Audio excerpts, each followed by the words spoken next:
8h37 ce matin sur RMC et BFM TV. Bonjour Nicolas Dupont-Aignan. Bonjour Philippe Corbet. Député de l'Essonne, président de Debout la France, candidat à la présidence de la République.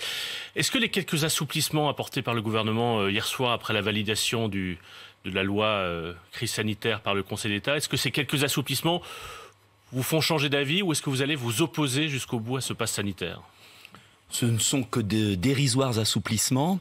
Vous savez, la laisse va être un peu moins serrée, mais le collier est mis autour du cou des Français. C'est sans précédent. Je veux vraiment insister. Est-ce que le pass sanitaire est utile pour lutter contre l'épidémie?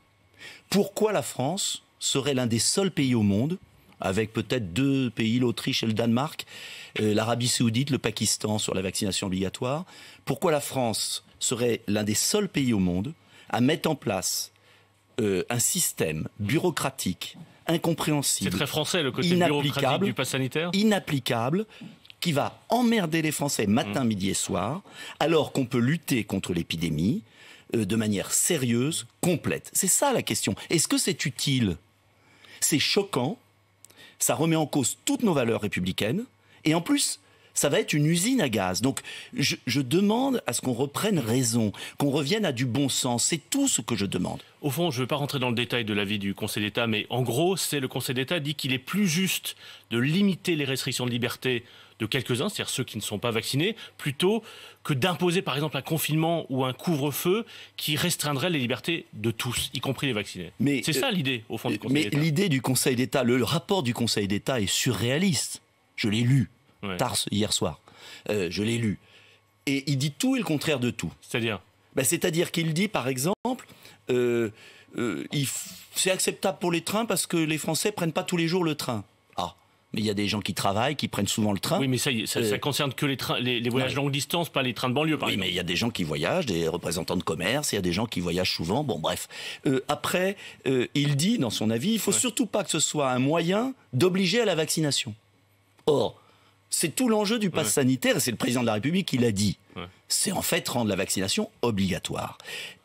Donc le Conseil d'État, d'ailleurs, l'un des rapporteurs du Conseil d'État est un maire En Marche, tête de liste aux élections régionales dans le Loiret. Vous voulez dire que vous remettez en cause l'indépendance du Conseil d'État dans cette Je trouve surprenant qu'on ait pris un représentant d'En Marche comme magistrat pour engager politiquement. Vous pouvez aller sur Internet. Il y a un certain nombre de magistrats du Conseil d'État qui sont par ailleurs, qui ont été ministres, ou qui sont engagés dans des partis politiques. Je suis d'accord, mais pourquoi celui qui rédige cet avis est un représentant En Marche? C'est quand même bizarre, mais enfin passons.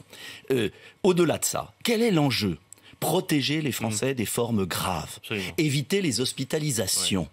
Est-ce qu'il y a besoin d'un pass sanitaire encore une fois, incompréhensible. Je vais vous donner un exemple, et c'est pour ça que je suis convaincu, du moins je l'espère, que le Conseil constitutionnel, si par malheur les parlementaires votaient, et je me battrais à l'Assemblée pour éviter ce pass, le Conseil constitutionnel ne peut pas donner moins de droits à 20 à 30 millions de non-vaccinés qu'à des fichiers S condamnés pour terrorisme. Puisqu'il a annulé, le Conseil constitutionnel a annulé, il y a quelques mois, une disposition votée par la majorité, et j'avais approuvé, qui consistait, quand vous avez été condamné pour terrorisme et que vous sortez, à avoir un bracelet électronique et à pointer 3 fois par semaine à la gendarmerie. Mais on ne vous interdisait pas d'aller au restaurant, de prendre le train, Bon. Donc ça veut dire que le Conseil constitutionnel va être mis devant ses responsabilités. Les fichiers S ne sont pas des condamnés pour terrorisme. Les fichiers S, ce sont des gens qui, pour les services de renseignement... je parlais des fichiers S condamnés pour terrorisme, des condamnés. Oui, mais les fichiers des gens qui sortaient de prison. Condamnés par terrorisme. Des fichiers S, c'est des gens qui sont repérés par des services de renseignement comme possible contact de terrorisme. Je crois qu'ils sont plus dangereux que les non-vaccinés. Les fichiers S? Oui.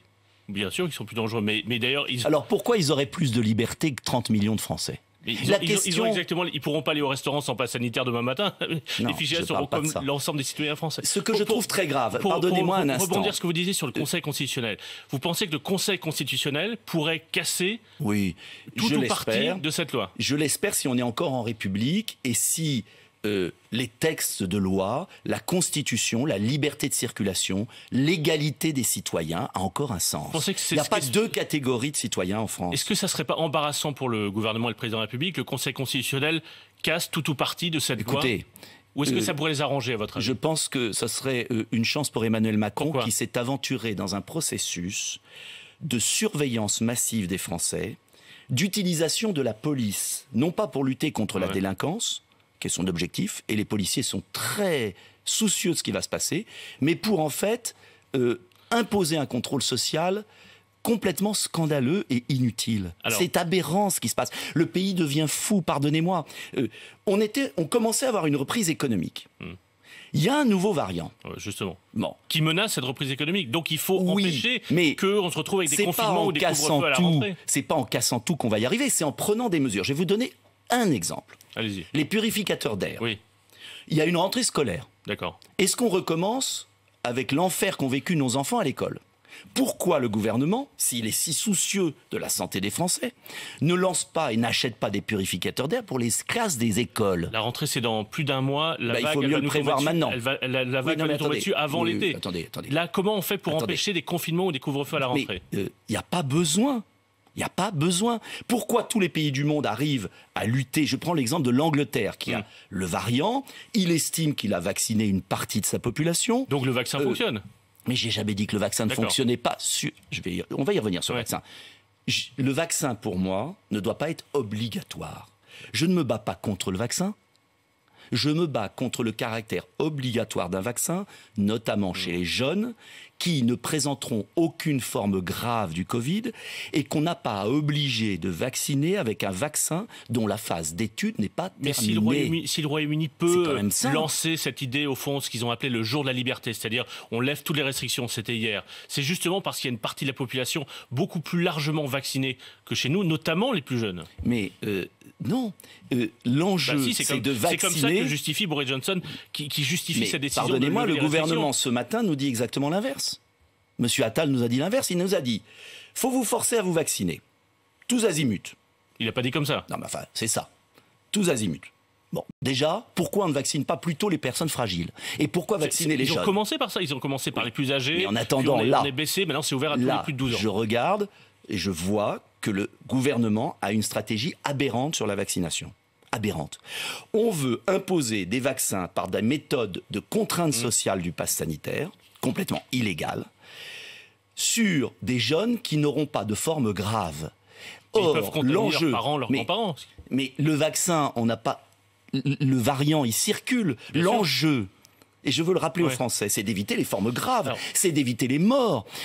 Vous n'allez pas vacciner la terre entière contre des rhumes, vous n'allez pas vacciner en permanence des milliards de doses tous les jours. Alors, ce qui compte, et je veux reprendre ça, parce que c'est ce que je défends depuis des mois, c'est une stratégie de bon sens. J'ai parlé des purificateurs d'air, je peux parler du contrôle des frontières que j'avais réclamé, beaucoup plus strict. Je peux parler des soins précoce pour éviter l'aggravation des maladies sans passer par le vaccin. Donc je demande une palette de solutions qui évite d'obliger à une vaccination sur des gens en bonne santé qui n'auront jamais de forme grave. Supposons qu'il n'y ait pas de vaccination obligatoire, pas de passe sanitaire. Supposons qu'on soit dans une stratégie un peu comme le Royaume-Uni où au fond on laisse circuler le virus et parce qu'on va se prendre la vague là. On a compris qu'on va se prendre d'ici la mi-août un niveau de contamination par jour plus élevé que la dernière vague. Supposons qu'on laisse circuler le virus. Mais de toute façon, il circule. Oui, il circule. Même si moi je ne le souhaite pas. Supposons.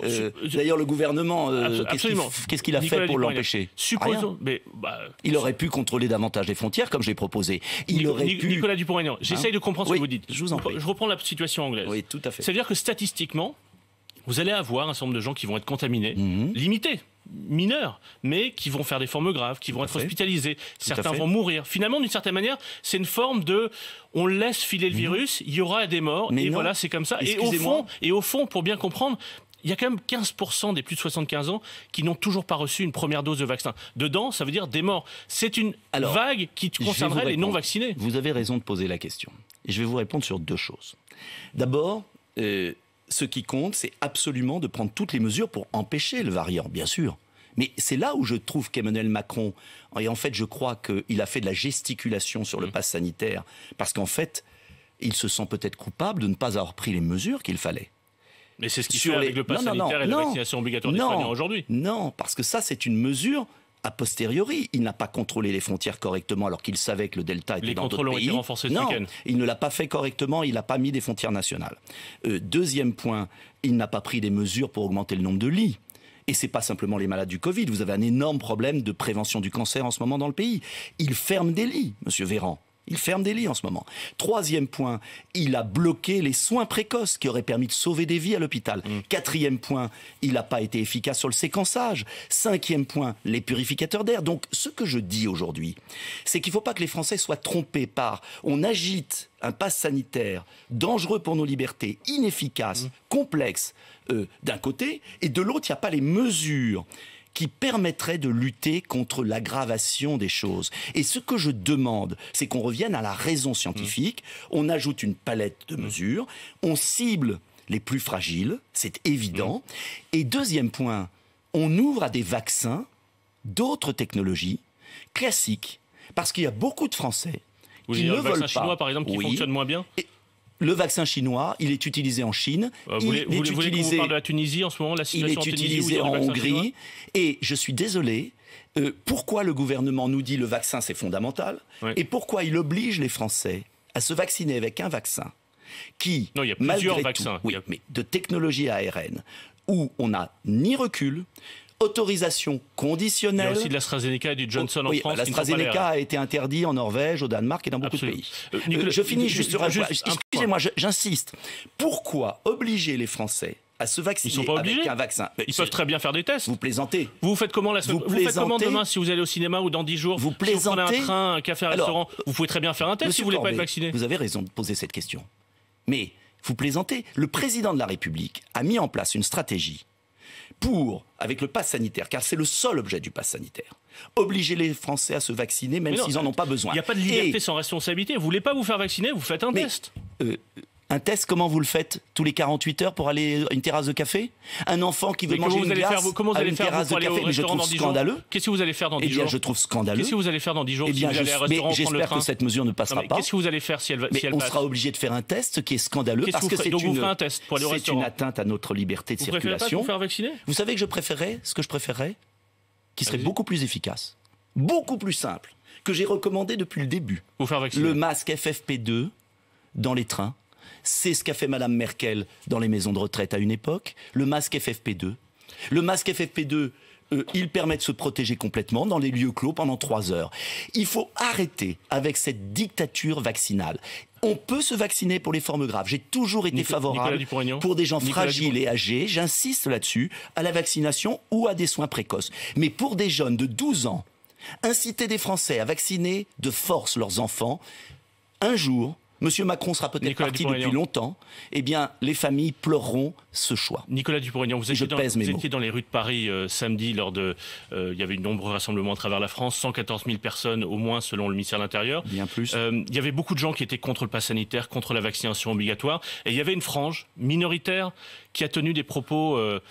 scandaleux, notamment on a vu des étoiles jaunes, on a vu des références à Auschwitz. Est-ce que vous avez eu la nausée en voyant ça? Une étoile jaune, une seule, est une de trop. Il y en a eu dans plusieurs villes. Je finis. Une étoile jaune est une de trop, bien évidemment. Mais bien évidemment, mais je vais vous dire. Vous avez essayé d'aller parler à ces gens-là pour leur dire que c'était scandaleux ce qu'ils faisaient? Le traitement de l'information, je me permets de vous le dire, et je vous remercie de m'inviter. Le traitement de l'information qui a été fait de cette manifestation était indigne des médias français. Indigne. Car j'étais à la manifestation. Ouais. J'en ai vu peut-être 2. Et j'ai vu une foule. Plusieurs cortèges en France. J'ai vu une foule, bon enfant, diverses. Mais je viens de commencer par vous dire que c'était minoritaire. Ultra minoritaire. Mais, attendez, alors pourquoi en boucle tout le week-end on vient de passer 14 minutes à parler d'autre chose, monsieur Dupont-Aignan. On a minoré. On vient de passer 14 minutes à parler d'autre chose. Sur les heures d'antenne. Pourquoi pourquoi attendez, si je peux finir ma phrase. Pourquoi une manifestation dans le calme avec des vaccinés, des non vaccinés, pour parler de ça, alors. Des gens bon enfants. Si je peux finir. Est-ce que vous allez manifester samedi? Des gens bon enfants. Est-ce que vous allez manifester samedi? Je ne sais pas. J'ai manifesté solennellement. Non, c'est pas le problème. Des gens bon enfants, de tous horizons, le peuple français, des cadres, des ouvriers, des assistantes sociales, des pompiers, ces manifestants ont été salis par les médias français. Ces manifestants ont été salis. Le peuple a été sali. Monsieur Dupont-Aignan, vous avez pris une responsabilité terrible. Moi les principaux rédacteurs en chef des chaînes d'information ont pris une responsabilité terrible Monsieur, en je viens de passer salissant 14 un minutes mouvement. à vous parler d'autre chose, monsieur Dupont-Aignan. Eh bien, Soyez moi, un peu responsable. je vous dis Bon, que attendez. les chaînes Laissez-moi d'information vous sont parler sorties de de leur Joseph rôle. Farc. Et Joseph je vous Farc. demande Laissez-moi une vous chose. parler de Joseph Je vous Farc, qui est un demande une rescapé de la chose. rafle du Veldiv, qui a Mais dit je dimanche. suis d'accord. Laissez-moi Je vous suis le parler. premier. Laissez-moi vous parler de je monsieur. suis d'accord. Laissez-moi vous parler de. Mais ne laissez-moi, monsieur salissez pas Dupont-Aignan, me la parler. caricature, Mais monsieur Dupont-Aignan, la caricature, laissez-moi vous la citer. salissure des médias français à l'égard de gens qui Vous défendent ne- leur intégrité physique. Et Monsieur s'il y a eu des Dupont-Aignan, abrutis, Monsieur je les Dupont-Aignan, condamne Monsieur totalement, et vous le Dupont-Aignan, savez. laissez-moi Ils étaient 10 ultra secondes, minoritaires. Vous les laissez-moi- avez montés en épingle. Monsieur Dupont-Aignan. Montés en épingle. Pourquoi vous êtes venu ce matin, alors Pour défendre devant les Français Monsieur une Dupont- autre idée de Monsieur l'information. Dupont-Aignan, laissez-moi 10 secondes. 10 secondes. Mais je vous en prie. 10 secondes pour vous lire ce que disait Joseph. Il a raison. Mais laissez-moi 10 secondes, monsieur Dupont-Aignan, c'est ne quand même vous incroyable. énervez pas. Ne vous énervez pas, vous avez tellement l'habitude d'avoir toujours la même pensée que vous semblez surpris que quelqu'un pense différemment. Eh bien, je vous le dis, nous sommes des millions à penser différemment. Et vous ne m'empêcherez pas de parler différemment, de m'exprimer C'est différemment. moi que vous laissez pas 10 secondes pour que je vous lise une phrase. Allez-y. Mais laissez-moi. Je vous laisse. Monsieur Joseph Farc, rescapé. Oui. Mais laissez-moi parler. Joseph Farc, rescapé de la rafle du Veldiv, qui dimanche a raconté qu'il a pleuré. Il a pleuré et il a dit ceci. C'est le devoir de tous de ne pas laisser passer cette vague outrancière, antisémite, raciste, qui rôde. Est-ce qu'en empêchant, vous ne m'avez même pas laissé vous poser des questions sur ce qui s'est passé ce week-end, est-ce que vous ne laissez pas passer, je ne dis pas que vous en faites partie, est-ce que vous ne laissez pas passer cette vague raciste qui rôde en refusant de voir les éléments extrémistes des manifestations C'est auxquelles vous avez complètement participé? dingue, ce que vous dites. Je suis l'un de ceux qui a toujours condamné. Je déteste le racisme. Je déteste Donc est-ce que vous l'antisémitisme. condamnez Il n'y tous avait- ceux qui, dans les manifestations, mais ont il tenu n'y des avait- propos antisémites? Il n'y avait aucun propos antisémite. Est-ce que vous Aucun. avez vu est-ce que vous avez vu des Mais étoiles jaunes? les étoiles jaunes étaient de l'exagération ridicule, scandaleuse, sur la mesure discriminatoire du gouvernement Donc, qui classait les Français. Porter une étoile jaune dans une manifestation samedi, ça n'est pas scandaleux. antisémite? C'est scandaleux, mais c'est C'est- rien est-ce que d'antisémite. C'était pas C'est antisémite pas dans ce cas antisémite de figure. porter une étoile jaune C'était- en faisant référence à un c'était passe nier, nazitaire? c'était nier le martyr de la Shoah. Et ça C'est m'a du négationnisme. révolté. C'est du négationnisme. Ça m'a révolté. C'est du négationnisme Mais antisémite. on est d'accord. Il reste que la manière dont a été exagérée, salie des millions de Français qui refusent une mesure discriminatoire sans précédent depuis la fin de la guerre est inacceptable. Et il n'y a pas d'un côté les vaccinés, les non-vaccinés. Il n'y a pas un pass pour aller au restaurant. Il n'y a pas un pass. Des gens vont perdre leur boulot.